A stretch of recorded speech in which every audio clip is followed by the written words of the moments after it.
அமிலங்களை பத்தி படிச்சோம், அதனுடைய பண்புகளை பத்தி படிச்சோம் இல்லையா? Okay, very good.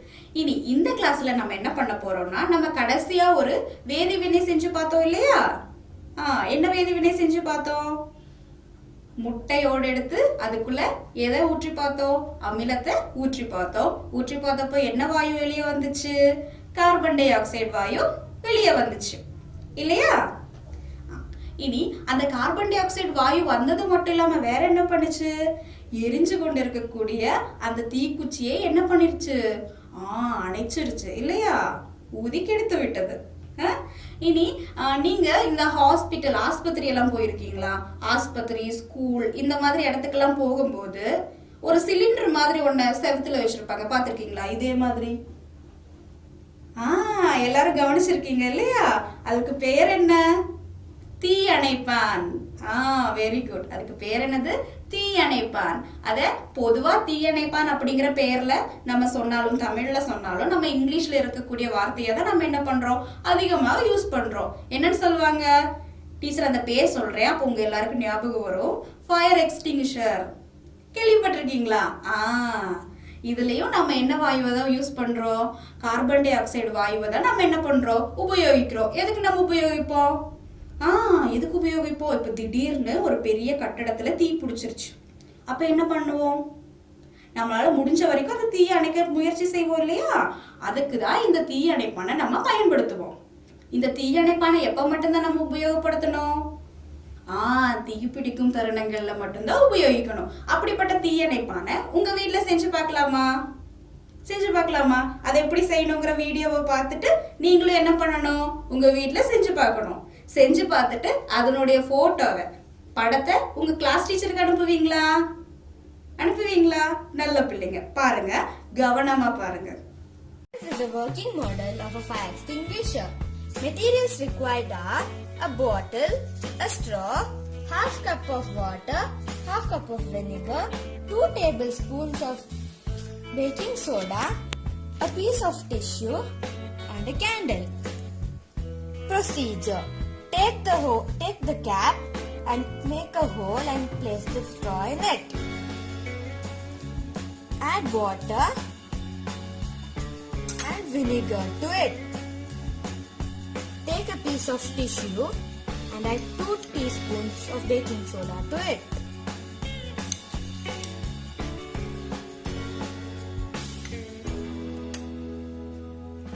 And fold it like this. Place the folding like this and close the lid. Keep still, don't shake it. You can use this fire extinguisher to extinguish fire whenever you want. Now I'm going to use a candle for this. When baking soda and vinegar are mixed, carbon dioxide is produced to extinguish the fire. Thanks for watching. அப்போ முதல்ல என்ன பண்ணாங்க? ஒரு பாட்டில் எடுத்தாங்க இல்லையா? பாட்டில என்ன பண்ணாங்க? மூடியோட எடுத்தாங்க. அந்த மூடிக்குள்ள என்ன பண்ணாங்க? ஒரு ஸ்ட்ரா இல்லையா? நம்ம ஜூஸ் எல்லாம் குடிப்போம் இல்லையா? அந்த ஸ்ட்ராவை ஒரு ஓட்டை பண்ணி என்ன பண்ணாங்க? போட்டு வச்சிருந்தாங்க இல்லையா? இனி அதுக்குள்ள, அந்த பாட்டிலுக்குள்ள என்ன எடுத்திருந்தாங்க?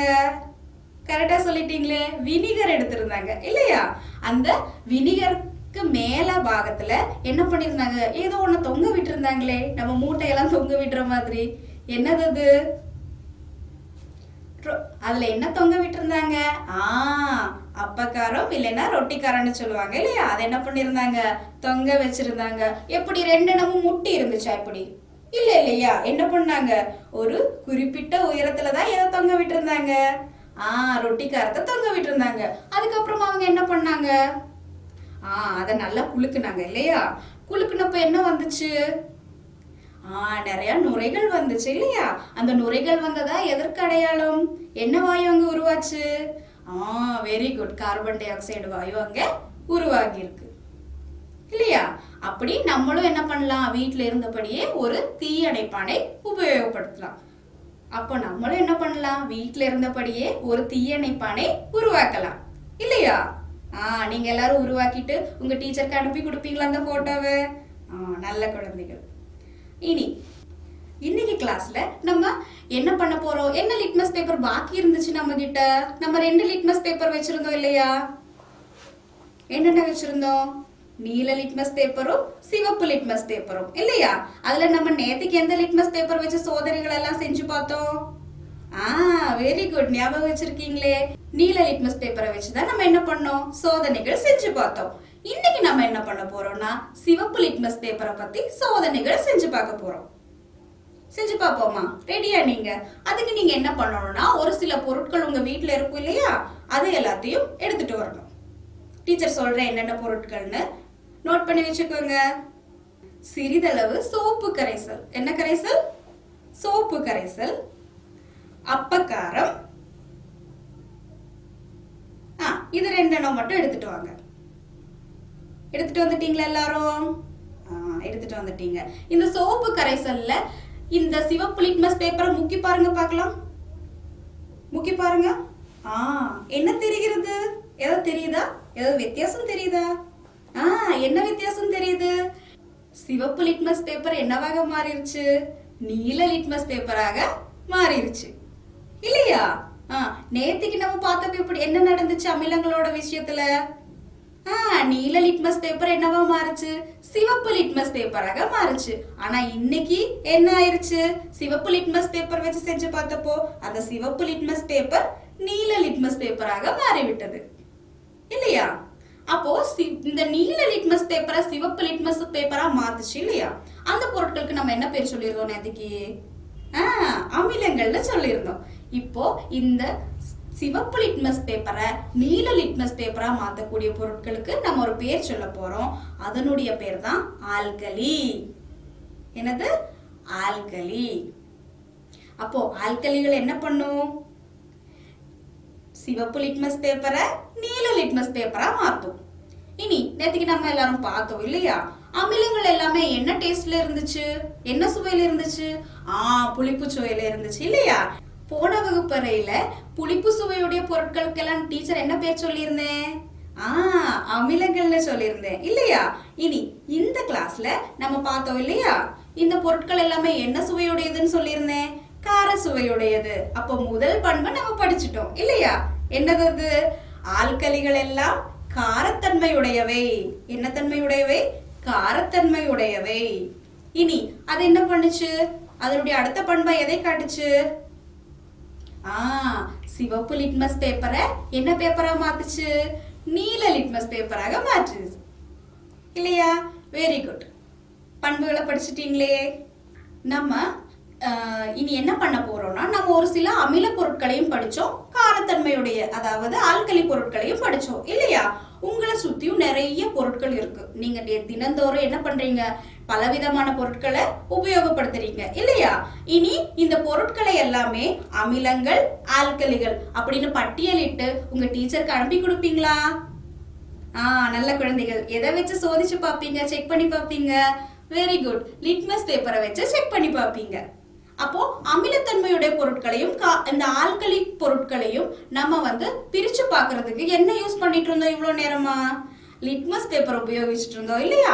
நம்ம பெரிய வகுப்புகளுக்கெல்லாம் போகும்போது நம்ம என்ன பண்ணுவோம்னா லேப்ல, சோதனை சாலையில நம்ம ஒரு சில வேதிப்பொருட்களை வச்சே என்ன பண்ணுவோம்? வேதிப்பொருட்களை வச்சே இந்த அமிலங்களையும் காரங்களையும் வேறு வேறாக என்ன பண்ணுவோம்? பிரிச்சு கண்டுபிடிப்போம். அப்படிப்பட்ட பொருட்களுக்கு பேரு தான் நிறம் காட்டிகள். என்னது? நிறம் காட்டிகள். இதுக்கு எதுனால நிறம் காட்டிகள் அப்படின்னு பேரு வந்திருக்கும்? ஏன்னா இந்த வேதிப்பொருட்கள் எல்லாமே அமிலங்களுக்கு ஒரு மாதிரி நிறமும் காரங்களுக்கு வேறு விதமான நிறங்களும் கொடுக்கும் இல்லையா? இந்த நிறம் காட்டிகள் என்ன பண்ணுது? அமிலத்தன்மையுடைய பொருட்களோடு வினை புரிந்து ஒரு விதமான நிறமும், ஆல்கலி பொருட்களோடு வினை புரிந்து வேறு விதமான நிறங்களும் காட்டுறதுனால இந்த பொருட்களுக்கு பேர் என்னது? நிறம் காட்டிகள். அப்போ இங்க அமில பொருட்களையும் கார பொருட்களையும் நம்ம எதை வச்சு பிரிக்கிறோம்? Very good. எதை வச்சு பிரிக்கிறோம்? இந்த நிறங்களுடைய அடிப்படையில பிரிக்கிறோம். அதனுடைய விரிவாக்கம் உங்களுடைய பாட புத்தகத்துல 44ஆம் பக்கத்துல இருக்கே. ஒரு தடவை படிச்சு பாருங்க. நம்ம படிச்சு பார்க்கலாமா? டீச்சர் இங்க படிச்சு காட்டுறேன். நீங்க எல்லாரும் என்ன பண்ணணும்? புக்ல அதை கவனமா பார்த்துட்டு இருக்கணும். பாப்பீங்களா? நிறம் காட்டிகள். நிறமாற்றத்தின் வாயிலாக அமிலங்களையும் ஆல்கலிகளையும் பிரித்தறிய துணை புரியும் பொருட்கள் நிறம் காட்டிகள் எனப்படும். மஞ்சள், செம்பருத்திப்பூ, பீட்ரூட் போன்ற பல தாவர பகுதிகளை நிறம் காட்டிகளாக பயன்படுத்தலாம். லிட்மஸ் காகிதம் சோதனை சாலையில் பயன்படுத்தும் ஒரு நிறம் காட்டி ஆகும். படிச்சு பாத்தீங்களா? அப்ப நிறம் காட்டிகள்னா என்னது? நிறம் காட்டிகள் அமிலத்தன்மையுடைய பொருட்களையும் ஆல்கலி தன்மையுடைய பொருட்களையும் என்ன பண்றதுக்கு உபயோகிக்கப்படுகிறது? பிரித்தறிவதற்கு உபயோகப்படுத்தப்படுகிறது. இனி அதுல ஒரு சில பொருட்கள் சொல்லியிருந்தாங்களே, என்னென்ன பொருட்கள் சொல்லியிருந்தாங்க? மஞ்சள், கேரட், பீட்ரூட். இதனுடைய இந்த பொருட்களையும் நம்ம என்ன பண்ணலாம்? நிறம் காட்டிகளாக பயன்படுத்தலாம். எதனால நிறம் காட்டிகளா பயன்படுத்த முடியும்? கரெக்ட். அமிலத்தன்மையுடைய பொருட்களுக்கெல்லாம் அது என்ன பண்ணும்? ஒரு விதமான நிறம் கொடுக்கும். காரத்தன்மையுடைய பொருட்களுக்கெல்லாம் என்ன பண்ணும்? ஒரு விதமான நிறம் கொடுக்கும். நீங்க என்ன பண்ணுங்க, உங்க எல்லார் வீட்லயும் இந்த பொருட்கள் இருக்கும் இல்லையா? அப்போ இந்த பீட்ரூட், கேரட், மஞ்சள் இந்த பொருட்களை பயன்படுத்தி உங்களுக்கு தெரிஞ்ச அமில பொருட்களையும் ஆல்கலி பொருட்களையும் நீங்க என்ன பண்ணணும்? தனியாக பட்டியலிட வேண்டும். பட்டியலிடுறது மட்டும் இல்ல, அந்த பொருட்கள் அமிலத்தன்மையுடைய பொருட்களுக்கு என்ன நிறம் கொடுக்கிறது, ஆல்கலி தன்மையுடைய பொருட்களுக்கு என்ன நிறம் கொடுக்கிறது என்பதையும் என்ன பண்ணணும்? நோட் பண்ணி வைக்கணும். இனி இது எல்லாமே நமக்கு எங்கே? நம்ம வீட்டிலேயே கிடைக்கக்கூடிய நிறம் காட்டிகள். சோதனை சாலையில சில நிறம் காட்டிகள் பயன்படுத்துறாங்க. அதனுடைய பெயர்களை டீச்சர் இப்ப சொல்றேன், கவனமா கேட்டுக்கோங்க. முதலாவதாக பயன்படுத்தக்கூடிய நிறம் காட்டி தான் ஃபினோப்தலின். என்னது? ஃபினோப்தலின். இந்த ஃபினோப்தலின் அமிலத்தன்மையுடைய பொருட்களுக்கு நிறம் கொடுப்பதில்லை. என்ன பண்றதில்ல? அமிலத்தன்மையுடைய பொருட்களுக்கு நிறம் கொடுப்பதில்லை. ஆனால் ஆல்கலி தன்மையுடைய பொருட்களுக்கு என்ன நிறம் கொடுக்கிறது? பிங்க் நிறம், இல்லைன்னா ரோஸ் நிறம். ரோஜா பூ பார்த்திருக்கீங்களா? அந்த ரோஸ் நிறத்தை எது கொடுக்குது? ஃபினோப்தலின் அப்படிங்கிற நிறம் காட்டி கொடுக்குது. அப்போ நம்ம ஒரு பொருளை எடுத்து அதுக்குள்ள ஃபினோப்தலின் நிறம் காட்டி யூஸ் போட்டோம் அப்படின்னா அது அமிலத்தன்மையுடையதா இருந்தா என்ன கலர்ல இருக்கும்? நிறம் இருக்காது, வெள்ளை கலர்ல இருக்கும் இல்லையா? இனி அதுவே ஆல்கலி பொருட்களா இருந்தா அது என்ன கலர் கொடுக்கும்? ரோஸ் கலர் இல்லைன்னா பிங்க் கலர் கொடுக்கும். அதற்கான ஒரு சோதனையை பார்க்கலாமா? பாருங்க, கவனமா பாருங்க. என்ன பண்ணணும்? என்ன நடக்குதுன்னு குறிப்பெடுத்து வைக்கணும். கவனமா பாருங்க. Hello students, today we are going to discuss about one of the acid-base indicator, that is phenolphthalein. It is a colorless substance. When it is added to an acid, there is no color change and the resulting solution is colorless. But when it is added to a base, the color changes to pink. So by using phenolphthalein indicator, we can identify an acid or a base. Thus, phenolphthalein is an acid-base indicator. Now let us check the color change of phenolphthalein indicator in an acid solution. This is dilute hydrochloric acid, which is a colorless solution, and this is phenolphthalein solution, which is also a colorless substance. Okay. Now we can add some dilute hydrochloric acid into a test tube.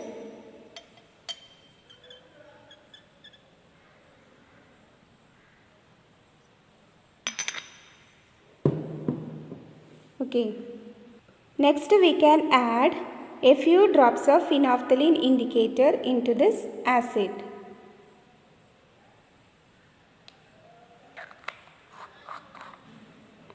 On adding this phenolphthalein indicator, is there any color change for acid? No. So in acidic medium, phenolphthalein is colorless. Okay.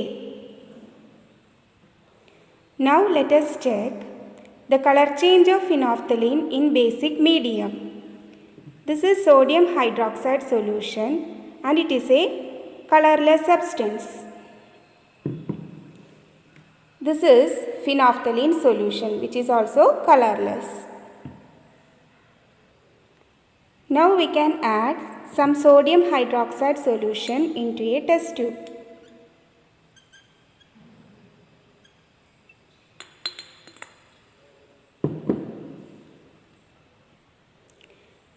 Next we can add a few drops of phenolphthalein solution into this sodium hydroxide solution. Let us check, is there any color change? Wow, the color changes to pink. Okay, so in basic medium, the color of the phenolphthalein is pink. In this way, by using phenolphthalein indicator, we can identify an acid as well as a base. பாத்தீங்களா? Teacher சொன்ன மாதிரி அமில பொருட்களுக்கு அது என்ன விதமான நிறம் கொடுத்திருந்தது? ஒரு விதமான நிறமும் கொடுக்கவில்லை. எப்படிதான் இருந்துச்சு? வெள்ளை கலர்ல தான் இருந்துச்சு. ஆனா ஆல்கலி பொருளுக்கு அது என்ன விதமான நிறம் கொடுத்தது? ரோஸ் நிறம் கொடுத்தது. மிகவும் அழகான என்ன நிறம் கொடுத்திருந்துச்சு? ரோஸ் நிறம் கொடுத்திருந்துச்சு. இனி அடுத்ததான் நம்ம உபயோகிக்கக்கூடிய வேறொரு நிறம் காட்டி தான் மீதைல் ஆரஞ்சு. என்னது? Methyl orange. இந்த மீதைல் ஆரஞ்சு நிறம் காட்டி அமில பொருட்களுக்கு இளம் பிங்க் நிறத்தை கொடுக்கிறது. என்ன நிறத்தை கொடுக்கிறது? பிங்க் நிறம் அல்ல, இளம் பிங்க் நிறம். இனி ஆல்கலி பொருட்களுக்கு அது என்ன நிறம் கொடுக்கிறது? இளம் மஞ்சள் நிறம். என்ன நிறம்? இளம் மஞ்சள் நிறம். அதற்கான ஒரு வீடியோவை டீச்சர் இப்ப காட்டுறேன், கவனமா பாருங்க.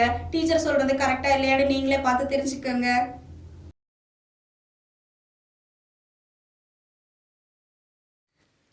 Hello students, today we are going to discuss about an acid-base indicator, that is methyl orange.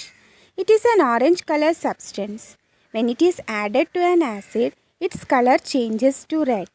But when it is added to a base, its color changes to golden yellow. So, methyl orange can be used to identify an acid or a base. And methyl orange is an acid-base indicator. Now, let us check the color of methyl orange indicator in acidic medium. This is dilute hydrochloric acid and it is a colorless substance.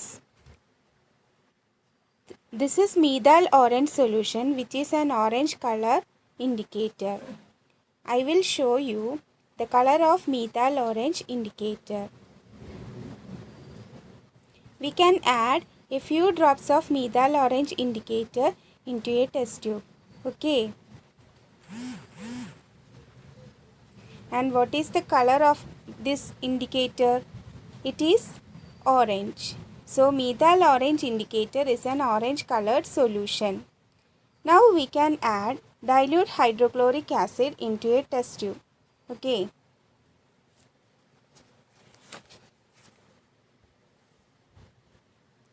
It is a colorless solution.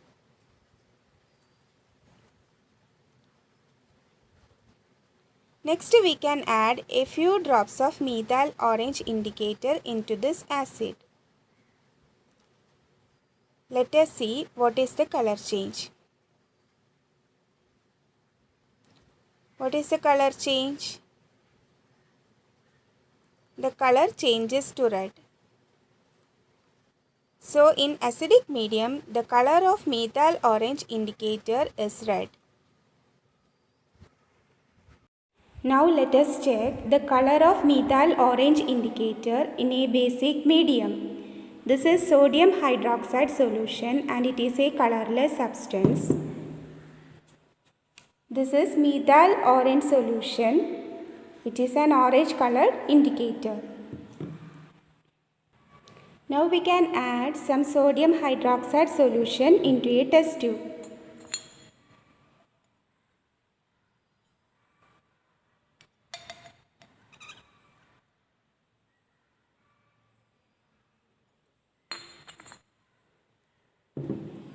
Okay. Next we can add a few drops of methyl orange solution into this sodium hydroxide solution. Let us see what is the color change.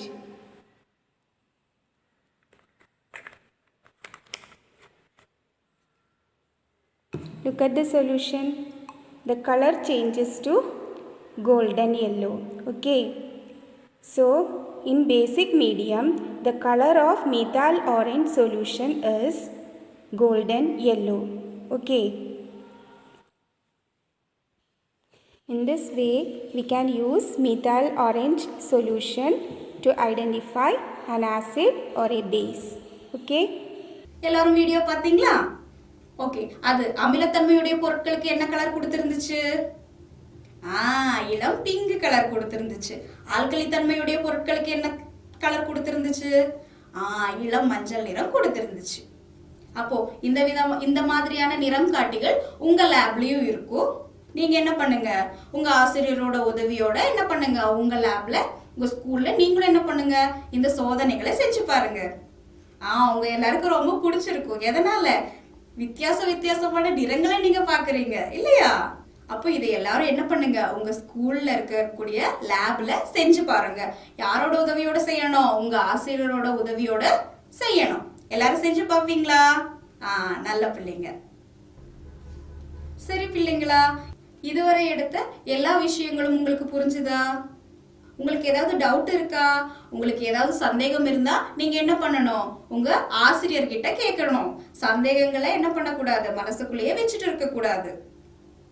இனி இவ்வளோ நேரம் நம்ம எடுத்த கிளாஸ பார்த்தா மட்டும் பத்தாது, என்ன செய்யணும், படிக்கவும் செய்யணும். எல்லாரும் படிப்பீங்களா? டீச்சர் கொடுத்த ஹோம்ஒர்க் நோட்ஸ் எல்லாம் உங்க டீச்சருக்கு எழுதி அனுப்புவீங்களா? நல்ல பிள்ளைங்க. சரி மாணவர்களே, அடுத்த வகுப்புல சந்திக்கலாம். நன்றி.